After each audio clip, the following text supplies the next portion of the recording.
Հայաստանի տնտեսական և ինստիտուցիոնալ վերափոխման դոկտրինը հաստատելու մասին հարցն է։ Սրանով Հայաստանի Հանրապետությունը նոր տնտեսական պարադիգմա է որդեգրում։ Փաստաթղթի մասին այս պարադիգման ներկայացված է բավականին համառոտ։ Ինքը 42 էջանոց փաստաթուղթ է, բայց ես ուզում եմ ասել, որ մենք սա 100 քանի էջից ենք կրճատել, դարձրել 42 էջ, եւ ես կարծում եմ, որ սա նաեւ էլի թեմայի հետ ուղիղ կապ չունի, բայց հարակից շատ կարեւոր մի բան եմ ուզում ասել։ Մենք ընդհանրապես մեր ռազմավարական փաստաթղթերին պետքա բավարար լրջությամբ վերաբերվենք այն առումով, որ իրանք պետքա լինեն մաքսիմալ համառոտ։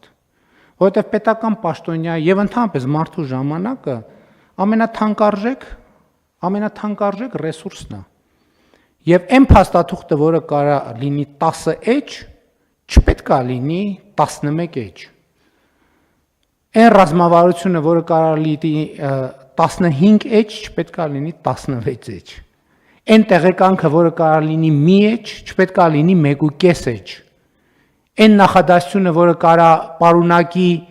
3 բառ, չպետք է պարունակի 6 բառ։ Ու սա ֆունդամենտալ խնդիր է, դասականը դեռ ասել է, կներես կարճ գրելու ժամանակ չունեմ, դրա համար երկար եմ գրում, եւ սա նույնպես, որովհետեւ դոկտրինը վերաբերվում է նաեւ կառավարման նոր կուլտուրային, այս շատ կարեւոր բան է։ Եթե առավել եւս պետական պաշտոնյա, պետական մարմինը, մի հատ ուրիշ պետական մարմնի գրում է տեղեկանք, առաջին հերթին այդ տեղեկանքը պետք է, ել չեմ ասում, որ պետք է լինի կոնկրետ, պետք է լինի մաքսիմալ կարճ, որովհետև եթե մենք նախարարին, փոխվարչապետին, վարչապետին, վարչության պետին, գլխավոր մասնագետին թուղթ ենք ուղարկում, որ ինքը պետք է կարդա, մենք պետք է ասենք, եթե այս թուղթը ուղարկում ենք, որի կարդալու վրա ինքը ծախսելու է 10 րոպե,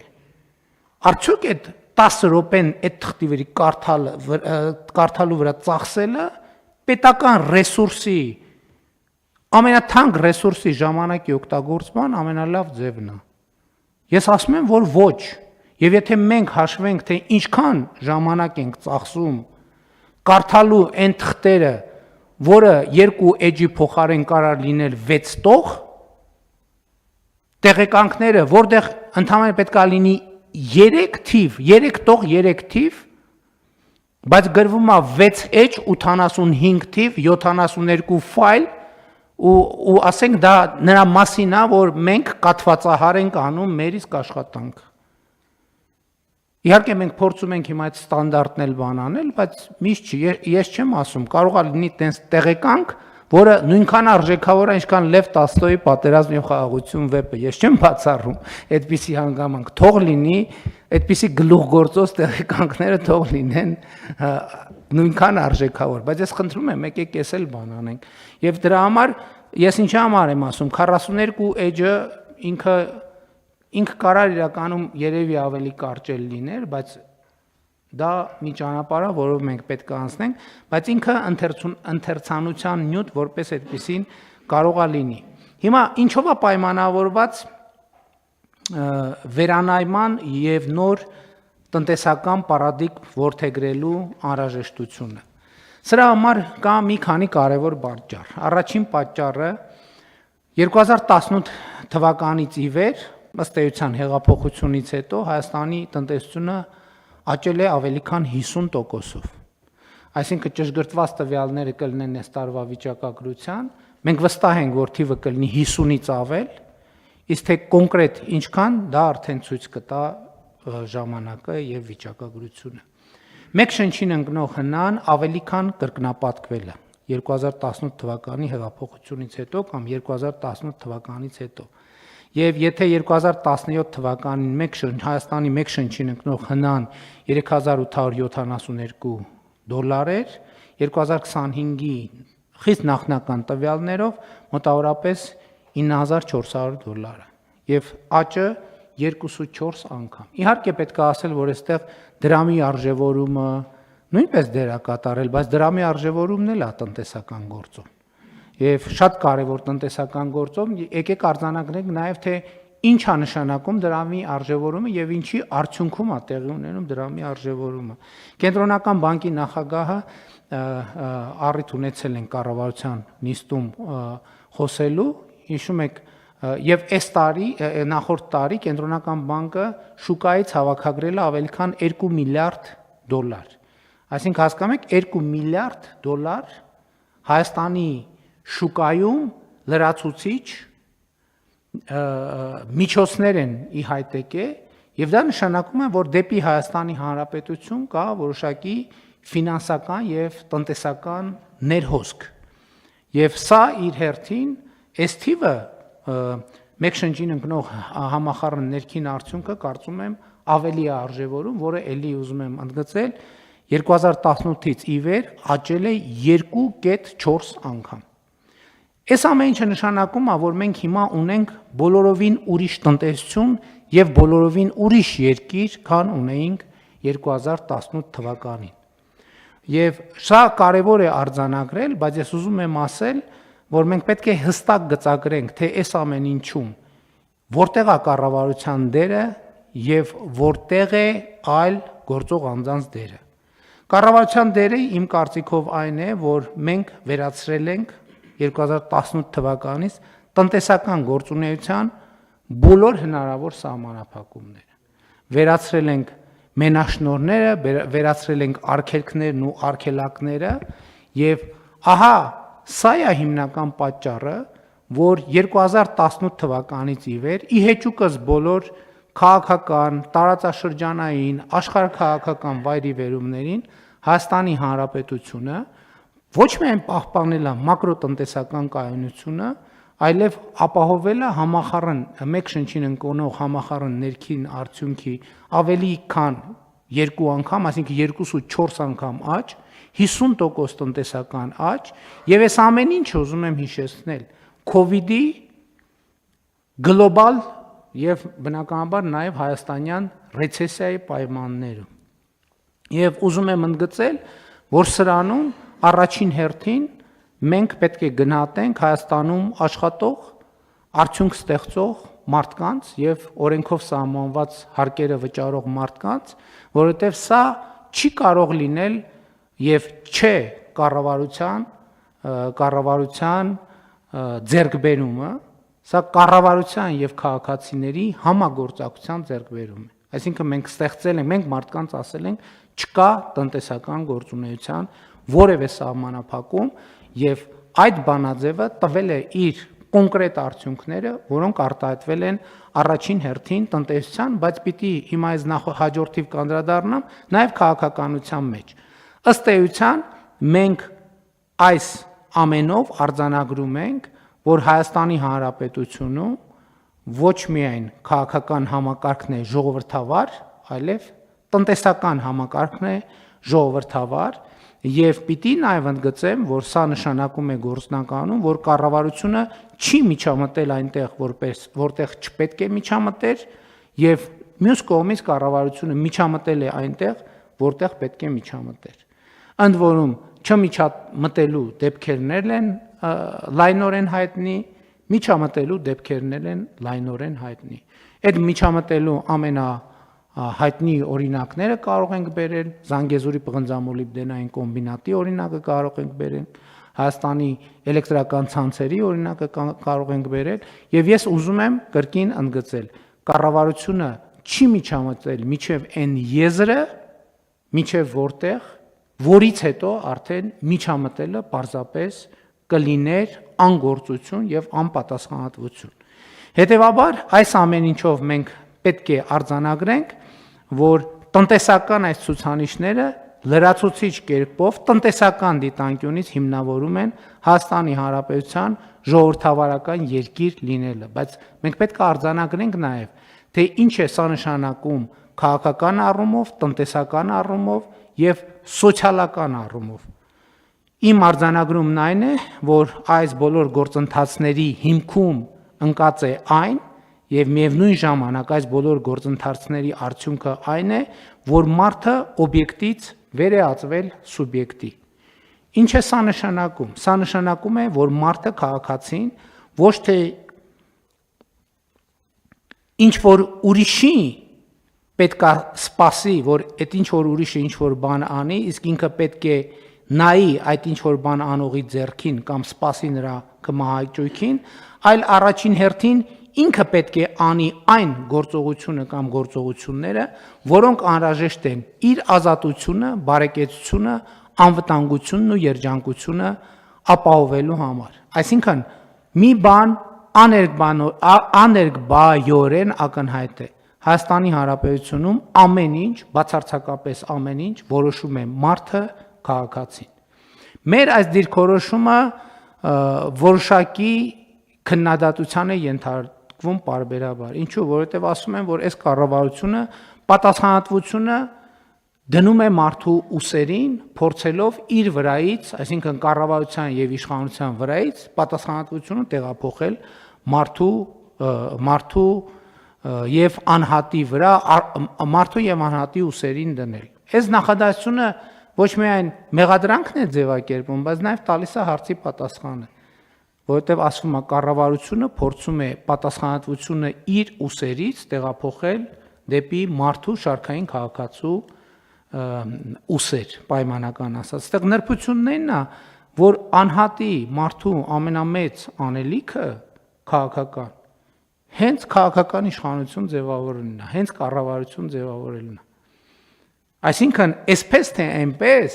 կառավարության ձևավորման պատասխանատվությունը էլի մարդու վրա է։ Այսինքն երկրում խորհրդան ընտրում է քաղաքացին,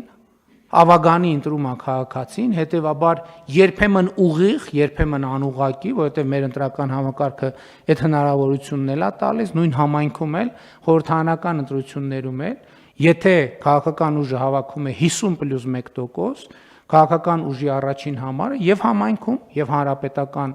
մասշտաբով համապատասխանաբար համարվում է ընտրված համայնքի ղեկավար կամ վարչապետ։ Այսինքն ուզում եմ ասել, որ այս խոսույթը, որ կառավարությունը, երբ որ մենք անհատի բացառիկ դերակատարումն ենք շեշտադրում եւ մեզ մեղադրում ենք, թե կառավարության պատասխանատվությունը դնում ենք մարդու ուսերին, այս բանը, այս խոսույթը որոշակի հակասություն է պարունակում, որովհետև հենց կառավարության եւ իշխանության մնացած բոլոր օղակներում որոշիչ դերը պատկանում է Հայաստանի Հանրապետության քաղաքացուն, այսինքն անհատ մարդուն, եւ հետեւաբար հենց իբնե պատասխանատվությունը մարդու վրա է։ Բայց միայն դրանով չի, միայն ընտրություններով քվեարկելով չի։ Այդ թվում երկրի զարգացման տեսլականը ընտրելուց։ Ընդ որում ես ուզում եմ ասել, որ այդ ընտրությունը պարտադիր չի, որ քվեարկությամբ տեղի ունենա,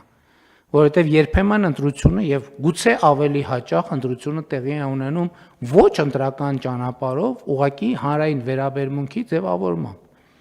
Մենք անցել ենք process-ներով, որտեղ ես առնվազն մի քանի անգամ ասել եմ եւ ես դա շարունակում եմ պնդել, որ Հայաստանի Հանրապետության քաղաքացին, որ պահին ուզենա, կարող է հեղափոխություն անել։ Ինչու՞, որովհետև մենք իրար հետ քաղաքացիներով 2018 թվականին ցույց ենք տվել, որ եթե քաղաքացին ուզենա հեղափոխություն անել, չկա ուղղակի պարզապես այդպիսի ուժ, որ կարողանա կասեցնել այդ հեղափոխությունը։ Ես նկատի ունեմ, որ այդ թվում վերջին շրջանում մեր ռազմավարությունների եւ տեսլականների վերանայումները քվեարկությամբ տեղի չեն ունեցել, բայց այդ վերանայումներին եղել է քաղաքական արձագանք, հնչել են այդ թվում հեղափոխության կոչեր, ես ինքս հեղափոխության այդ կոչերին միացել եմ, անկեղծ եւ ուղիղ ասելով, որ մենք այո, մեր պատկերացումները վերանայում ենք այսպես, այս պատճառով, եւ մենք դա անելու ենք, քանի դեռ այդ լիազորությունը ունենք, եւ եթե Հայաստանի Հանրապետության քաղաքացիները համաձայն չեն դրա հետ, ուրեմն պետք է իրենց անհամաձայնությունը ցույց տան եւ նաեւ անուղղակի ճանապարհով քաղաքացին, անհատ քաղաքացին ունեցել է եւ ունի վճռորոշ դեր մեր ռազմավարությունների որոշման, քաղաքական որոշումների կայացման եւ իրագործման գործում։ Բայց այս ամեն ինչը ինչի համար եմ ասում, ամենևին ոչ քաղաքական խոսույթ զարգացնելու, այլ բոլորովին այլ տրամաբանությամբ։ Իսկ տրամաբանությունն այն է, որ եթե քաղաքացին վճռական դեր ունի կառավարություն ձևավորելու, ըստ էության երկրի զարգացման ուղղությունները որոշելու գործում, քաղաքացին պետք է եւ ակնհայտորեն ունի դեր, վճռական եւ առանցքային դեր իր անձնական կարիքները, իր անձնական բարեկեցությունը ապահովելու գործում, որը մեր համոզմամբ եւ կարծիքով եւ ակնհայտորեն պետքա տեղի ունենա աշխատանքի միջոցով։ Եվ որպես այս բոլոր հանրային, անհատական, քաղաքական գործառույթները մարդը քաղաքացին կարողանա պատշաճ ձևով իրականացնել, Հայաստանի տնտեսական եւ ինստիտուցիոնալ վերափոխման դոկտրինում արձանագրվում է այն, ինչի մասին մենք արդեն բավականին երկար ժամանակ խոսում ենք, եւ ես ուզում եմ մի հատված մեջբերել։ Ենթավեռնագիրը կամ վերնագիրը կրթությունը որպես ռազմավարությունների ռազմավարություն։ Հայաստանի նոր տնտեսական պարադիգմի առաջին եւ առանցքային հիմքը կրթությունն է։ Առանց հասանելի արդիական եւ մրցունակ կրթական համակարգի եւ կրթությունը որպես ցկյանս ապրելակերպ որդեգրելու բարեփոխումների արդյունավետությունը տուժում է։ Կրթված իր իրավունքներն ու պարտականությունները գիտակցող քաղաքացիները պետության ազատության եւ ժողովրդավարական կենսունակության ամենահուսալի հենարանն են։ Կրթությունն այլևս պարզապես մեկ ճյուղային քաղաքականություն չէ, այլ դոկտրինի առանցքը, որը կանխորոշում է տնտեսական զարգացման ծավալն ու բովանդակությունը, պետական կառավարման արդյունավետությունն ու ճկունությունը, ազգային ինքնության ամրությունը եւ պետականության հարատեվության օրակարգի հաջողությունը։ Եվ հաջորդ մեջբերումը դոկտրինի նպատակը Հայաստանի տնտեսական եւ ինստիտուցիոնալ զարգացման նոր տրամաբանության հաստատումն է, տնտեսությունը դիրքավորելով որպես ինքնիշխանության, անվտանգության եւ երկարաժամկետ կայունության հիմք, որի առանցքում կանգնած է կրթված, այսպիսով ազատ, կարող եւ ստեղծարար քաղաքացին։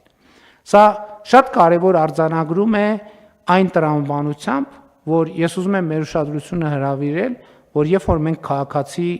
ենք ասում, մենք քաղաքացի ասելով նկատի ունենք բնականաբար այդ թվում պաշտոնյաներին, ներառյալ այս դահլիճում գտնվող պաշտոնյաներին։ Եվ ինչպես մենք վերջին շրջանի մեր որոշումներում արձանագրել ենք, երբ որ մենք ասում ենք կրթությունը ցկյանս գործընթաց է եւ առանց սեփական կրթական մակարդակը բարձրացնելու հաջողություն չի կարող լինել, դա վերաբերվում է նաեւ մեզ, բոլոր պետական պաշտոնյաներին, եւ մենք մեր որոշումներով նաեւ ստեղծում ենք համակարգ, որպեսզի ոչ միայն հնարավոր դարձնենք պետական պաշտոնյաների եւ ընդհանրապես բոլորի համար կրթությունը, այլև որոշակի կառուցակարգեր սահմանենք, որում պետական պաշտոնյայի գործունեությունը կարողանանք գնահատել նաեւ այդ տեսակետից, ինչքանով է ինքը զբաղվում իր կրթությամբ եւ ինչքանով է որդեգրում կրթությունը որպես ցկյանս գործունեություն եւ ապրելակերպ։ Այս իմաստով ես ուզում եմ մեկ դիտարկում անել կապված մեր վերջին շրջանի քննարկումների հետ, որովհետեւ մենք արդեն բավականին երկար անընդհատ քննարկում ենք եւ կայացնում ենք որոշումներ, որը վերաբերվում է ռազմավարությունների աստիճանակարգությանը։ Եվ մենք նաեւ վերջին շրջանում ռազմավարությունների հետ կապված որոշում ենք կայացրել, որ մենք 6 ռազմավարություն ենք ունենալու, եւ ես կարծում եմ, որ այս համատեքստում մենք այդ որոշումը պետք է լրացնենք նրանով, որ ինչ որ ձևով մեր 6 ռազմավարությունների կենտրոնում պետք է լինի կրթության ռազմավարությունը, որպեսզի այս դոկտրինի եւ այս տրամաբանության հետագա կիրարկումը այդպիսով տեղի ունենա, այսինքն կրթության ռազմավարությունը պետք է ռազմավարությունների աստիճանակարգության մեջ ունենա առաջնային եւ կենտրոնական դիրք, եւ սա նույնպես մի արձանագրում է, որը նոր է մեզանում, բայց կարծում եմ ամբողջությամբ բխում է այն ռազմավարությունների տրամաբանությունից, որով մենք մինչև այս դե ֆակտո եւ ինտուիտիվ առաջնորդվել ենք, այս բայց սկսած արդեն նաեւ դե յուրե հաստատված որոշման պետք է առաջնորդվենք։ Հաջորդ նրբությունը ըստ էության առաջին անգամ Հայաստանը նպատակաուղղված ձևավորում է տնտեսություն ելնելով տարածաշրջանային կայուն խաղաղության պայմաններից։ Խաղաղության օրակարգը արմատապես փոխում է տնտեսության կառուցվածքը, մրցակցային միջավայրը, լոգիստիկան եւ արտահանման շուկաների հասանելիությունը, ստեղծելով զարգացման բոլորովին նոր հնարավորություններ։ Այսինքն մեր Հայաստանի տնտեսական եւ ինստիտուցիոնալ վերափոխման դոկտրինը նաեւ պայմանավորված է տարածաշրջանային եւ արտաքին քաղաքական այն նոր միջավայրով, որը ձևավորվում է Հայաստանի Հանրապետության շուրջ եւ խաղաղության բանաձևը, խաղաղության պայմաններում տնտեսությունը նույնպես որոշակիորեն պետք է վերափոխվի, դիրքավորվի, ինչը հենց այս օրերին մեր աչքի առաջ տեղի է ունենում եւ իհարկե հաստատված խաղաղությունը եւ հաստատված խաղաղության ինստիտուցիոնալացումը մեր առաջնահերթությունների շարքում է, որը անխուսափելիորեն իր արտահայտությունը պետք է ունենա նաեւ տնտեսության մեջ։ Հաջորդ նրբությունը այն է, որ պետությունն իր վրա է վերցնում ակտիվ եւ պատասխանատու դերակատարում կենսական նշանակություն ունեցող ենթակառուցվածքներում, էներգետիկ, տրանսպորտային, ջրային, թվային եւ անվտանգային համակարգերում, միաժամանակ ապահովելով պետական սեփականության թափանցիկ եւ տնտեսապես հիմնավորված մասնավորեցում այն ոլորտներում, որտեղ դա նպաստում է մրցակցությանը եւ արդյունավետությանը։ Այսինքն մենք այս դոկտրինով ավելի մեծ պատասխանատվություն ենք վերապահում պետությանը, կառավարությանը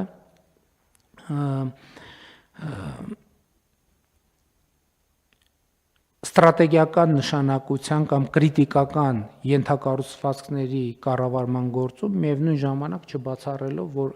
այնտեղ, որտեղ որոշակի պայմաններում նաև մասնավորի ներգրավման, մասնավորեցման, մասնավոր կառավարման հանձնելու բանաձևերը կարող են աշխատել, մենք մեզ չենք սահմանափակում նաև այդ տրամաբանությամբ։ Բայց նոր պայմաններում տնտեսության համար կարևորագույն գործոններից մեկը արհեստական բանականությունը եւ թվային տեխնոլոգիաներն են,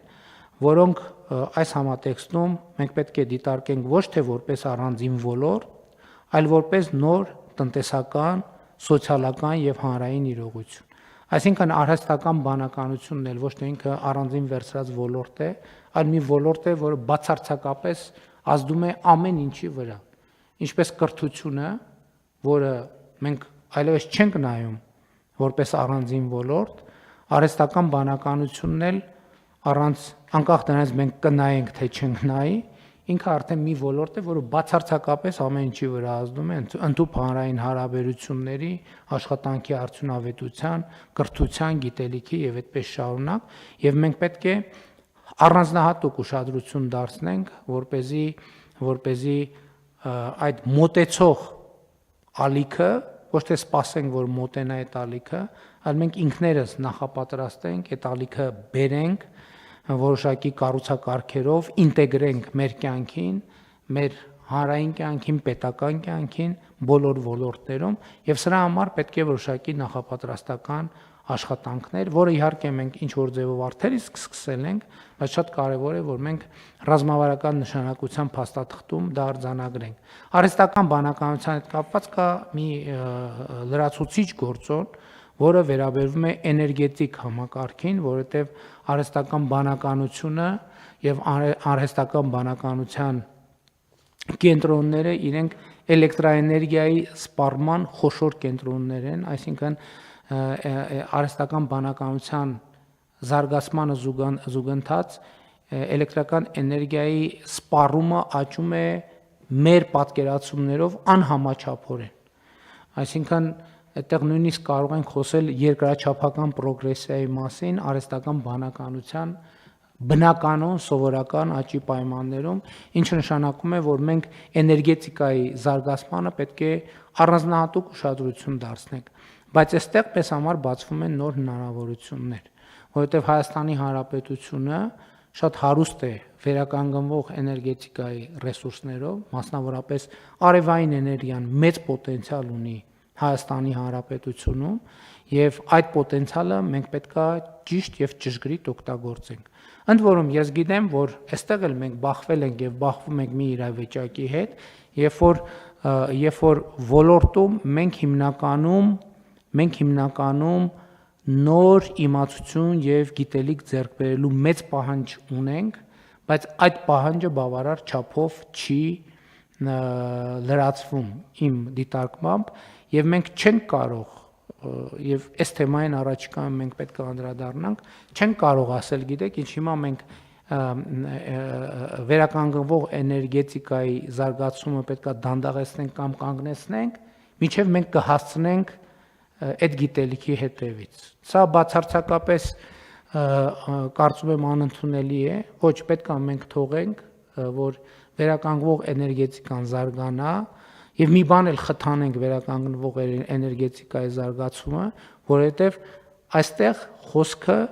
այդ թվում մեր էներգետիկ անվտանգության եւ անկախության մասին է եւ մենք պատմական շանս ենք ստացել այդ թվում էներգետիկ առումով լինել շատ ավելի ինքնաբավ, շատ ավելի անկախ եւ շատ ավելի ինքնիշխան։ Այս առումով ուզում եմ ընդգծել, որ դոկտրինում առանձնահատուկ նշանակություն ունի էներգետիկ վերափոխման օրակարգը, որը նախորդ իմ ասացի հետ ունի ուղղակի եւ անուղղակի կապ։ Բացի այն, որ մենք էլեկտրական էներգիայի արտադրության վերաբերյալ մեր պատկերացումները պետք է փոխենք։ Մենք էլեկտրական էներգիայի եւ ընդհանրապես էներգիայի սպառման մասին մեր պատկերացումները պետք է փոխենք, որովհետեւ շատ կարեւոր է արձանագրել, որ այն ինչ մեզ հայտնի բառով անվանվում է էներգախնայողություն, այստեղ խոսքը տասնյակ եւ հարյուրավոր միլիարդների ռեսուրսներ ազատելու եւ այդ ռեսուրսները զարգացման այլ ոլորտներում ներդրելու հնարավորության մասին է։ Հիմա չնայած աշխարհում այլևս էներգախնայողություն արտահայտությունը չի օգտագործվում, որովհետեւ դա արդեն համարվում է հնացած արտահայտություն։ Այլևս խոսվում է էներգետիկ վերափոխման մասին, երբ որ ամեն կիլովատ ժամը ինքը կոնկրետ հաշվարկի մեջ է դրված եւ կոնկրետ տրամաբանության մեջ է դրված։ Միջարոտ չնայած երկարում է, բայց ես ուզում եմ մի օրինակ բերեմ, որ նաև հանրությանը պարզ լինի, թե ինչի մասին է խոսքը։ Ինձ համար շատ տպավորվել է բոլորովին վերջերս նախորդ տարի մեր հարգարժան թոշակառուներից մեկի հետ ունեցած իմ խոսակցությունը, երբ որ նա ասում էր, որ 50 քանի հազար դրամ թոշակ է ստանում եւ այդ 50 քանի հազար թոշակից մոտավորապես 27-28 հազարը ծախսում է տունը տաքացնելու վրա, բայց արդյունքում տունը չի էլ տաքանում։ Եվ ինքը ասում էր, որ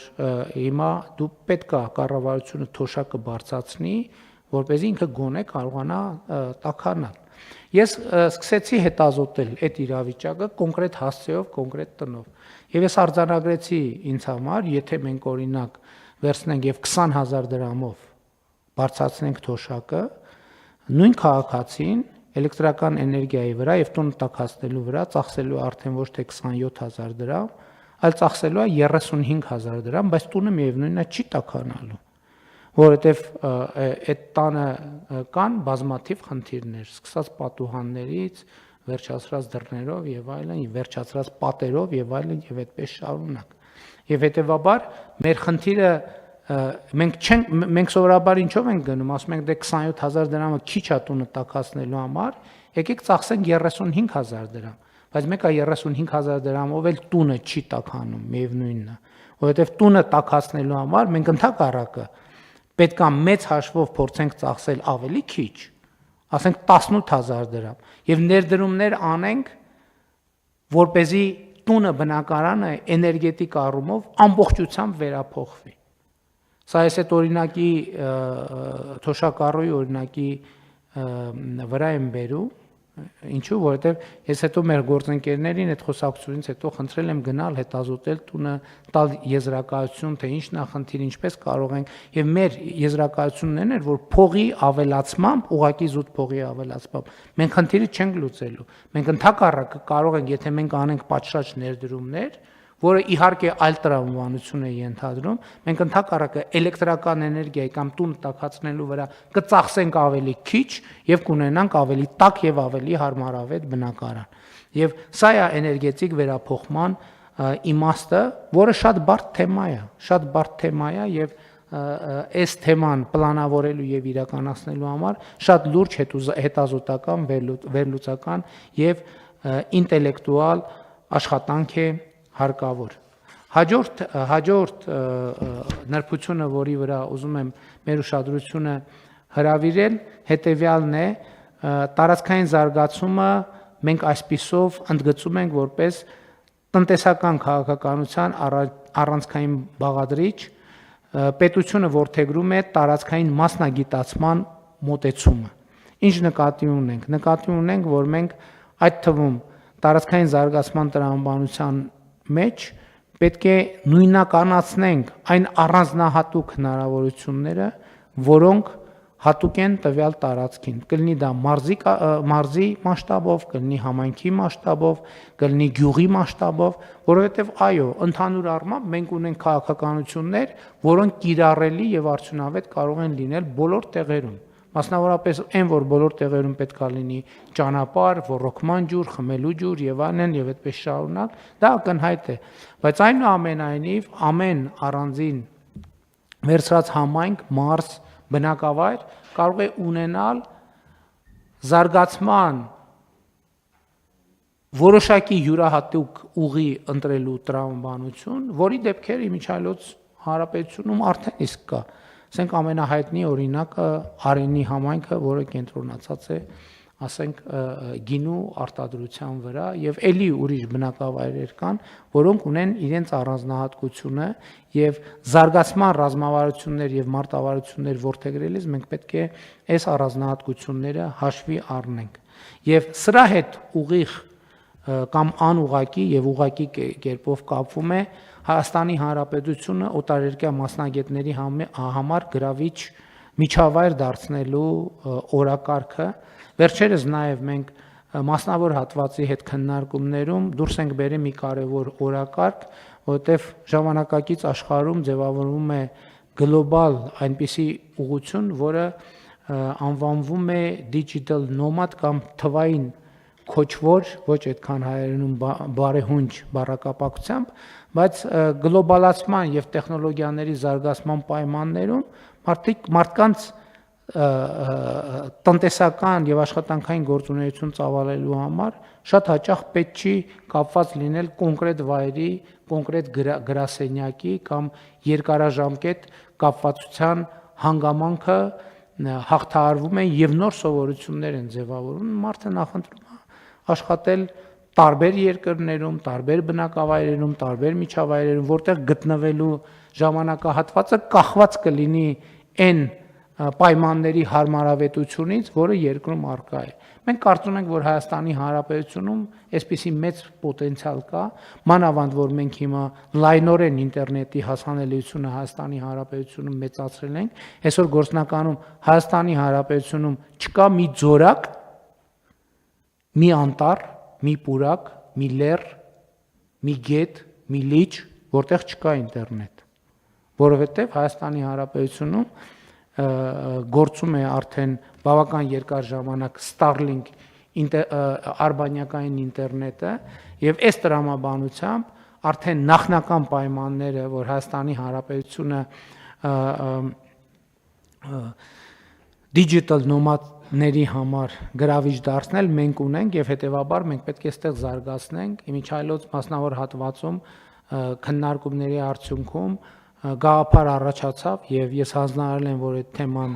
ավելի մանրամասն քննարկվի, որովհետեւ հիմա երկրները թողարկում են հատուկ վիզային ռեժիմ, հատուկ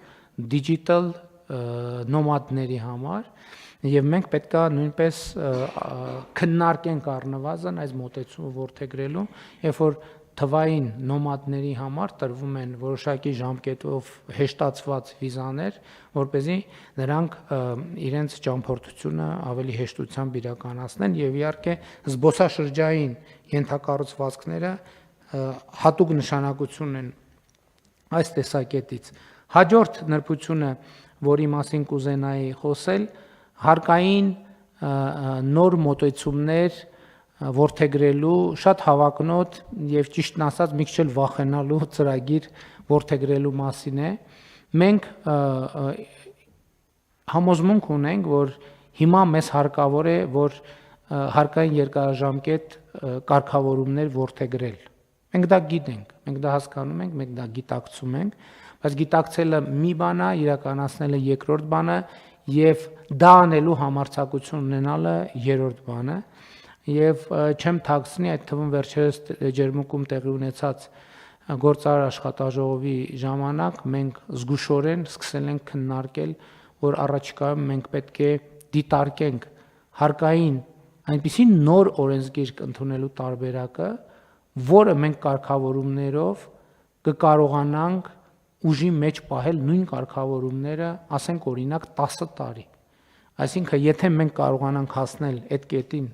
որ ընդունենք հարկային օրենսգիրք եւ արձանագրենք, որ հարկային այս կարգավորումները առաջիկա 10 տարում լինելու են ուժի մեջ եւ հաջորդ 10 տարվա փոփոխությունները քննարկվելու են նախորդող 5 տարվա ընթացքում, սա իհարկե Հայաստանի որպես ներդրումային միջավայր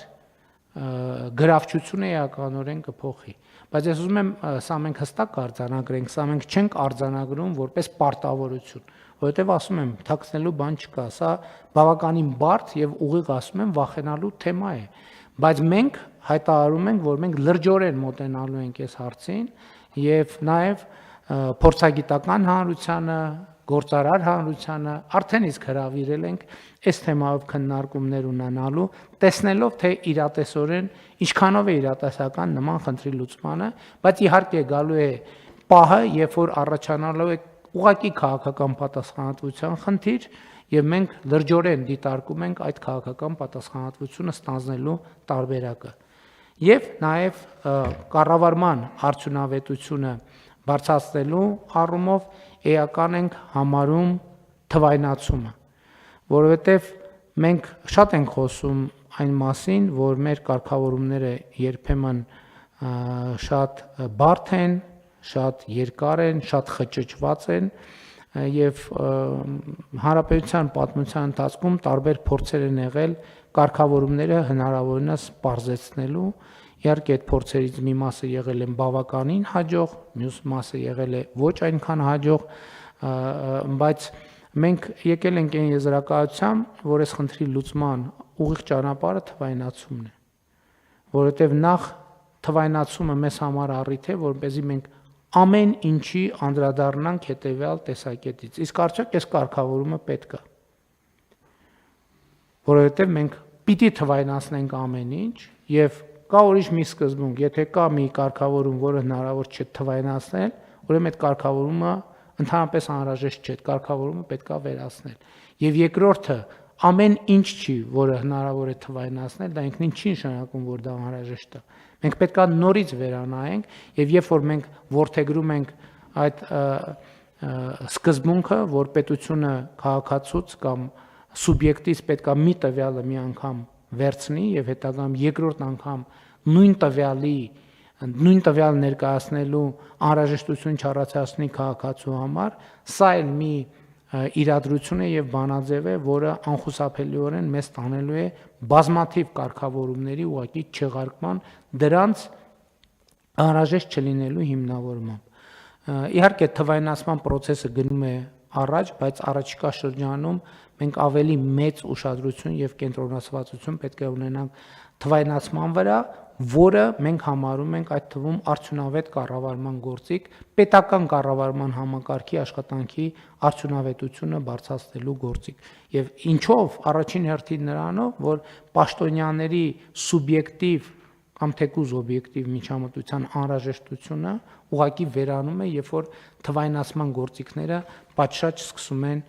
գործել։ Եվ այս առումով արդեն անդրադարձա պետական ծառայության գրավչության բարձրացումը, մեծացումը, բայց միևնույն ժամանակ պետական ծառայողից պահանջների ավելացումը այս ամբողջ վերափոխման գործընթացի շատ կարևոր եւ առանձնահատուկ մաս են, որովհետեւ այն, որ մենք ասում ենք ամեն ինչ որոշում է մարդը, դա վերաբերվում է այո մարդուն որպես Հայաստանի Հանրապետության քաղաքացի ընտրող, դա վերաբերվում է մարդուն որպես Հայաստանի Հանրապետությունում աշխատող տնտեսական գործունեություն ծավալող, դա վերաբերվում է մարդուն որպես հանրային ծառայող պետական պաշտոնյա եւ այդպես շարունակ։ Եվ մարդու այդ պատասխանատվությունը կրելու համար անհրաժեշտ պայմաններ պետք է ստեղծել եւ անհրաժեշտ պայմանները պետք է նաեւ որոշակի պարտադիրության, եթե ոչ ուղղակի գոնե անուղղակի էֆեկտ ունենան եւ երկրորդը պետական աշխատանքին ի վերջո չպիտի լինի այնպիսի վերաբերվում, դե քանի որ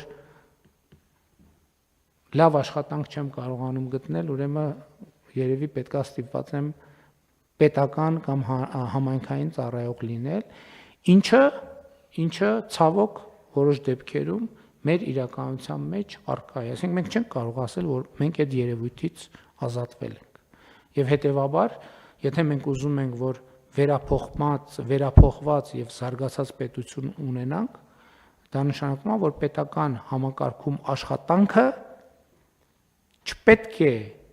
տեղ ունենա մեկնաբանվելու, այլ տեղ աշխատանք չգտնելու հետևանք։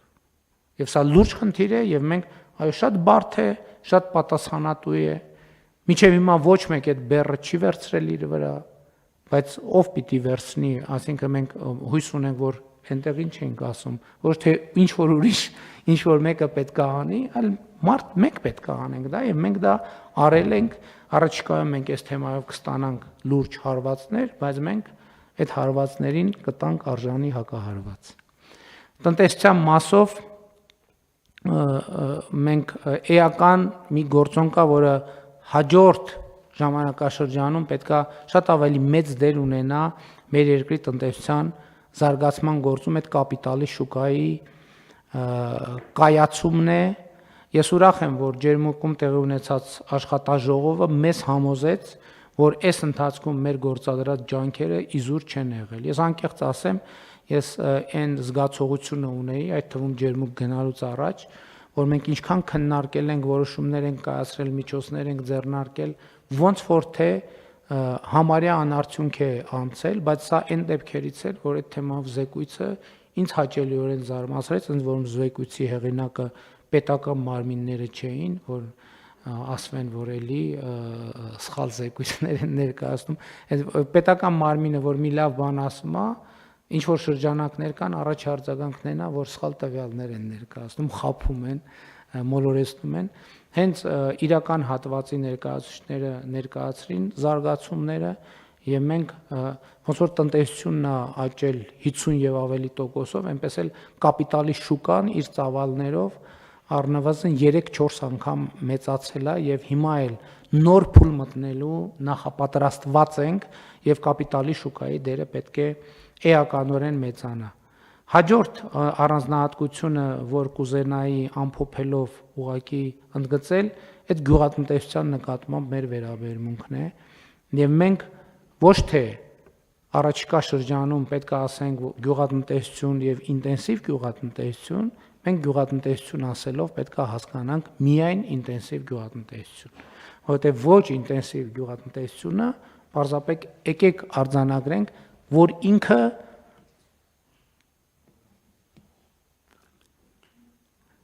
չեմ ուզում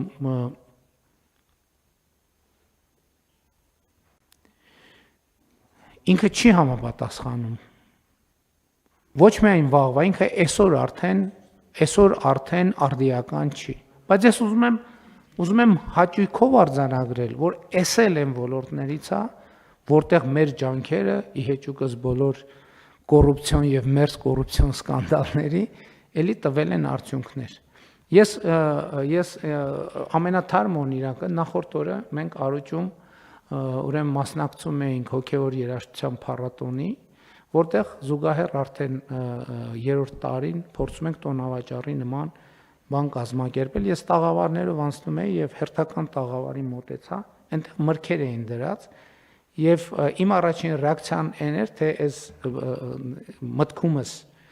ասես ներմուծած բանը մրգերը ինչ են բերել այստեղ շարել, բայց որպեսզի համոզվեմ, ես տաղավարի մոտ կանգնած մարդկանց հասցի այս ներմուծածա, թե Հայաստանի Հանրապետությունը հաջացրած։ Ես ճիշտ ասած միջև հիմա այդպես խորապես հավատացած չեմ, որ դա Հայաստանի Հանրապետությունը, որովհետև ոչ միայն այդ մրգերի արտաքին տեսքը, այլև փաթեթավորումը, ներկայացումը եւ այլն բանա, որ ես ինքս տեսել եմ Հայաստանում ես տենց բան չեմ տեսել եմ միայն արտերկրում եւ սա մի օրինակ է, իհարկե համոզված եմ, որ էլի բազմաթիվ օրինակներ կան եւ ինտենսիվ գյուղատնտեսությունը Հայաստանի Հանրապետությունում աճում է շատ էական տեմպերով, բայց մեր խնդիրը հետեւյալն է, որ մենք բոլոր գյուղացիական տնտեսություններին եւ հասանելի դարձնենք եւ հիշում եք, որ ջրային ոլորտի կառավարման հարցերին անդրադառնալիս մենք խոսում էինք ոչ միայն այսօր Հայաստանում վարելահողերը եւ տնկարկները հասանելի դարձնել կամ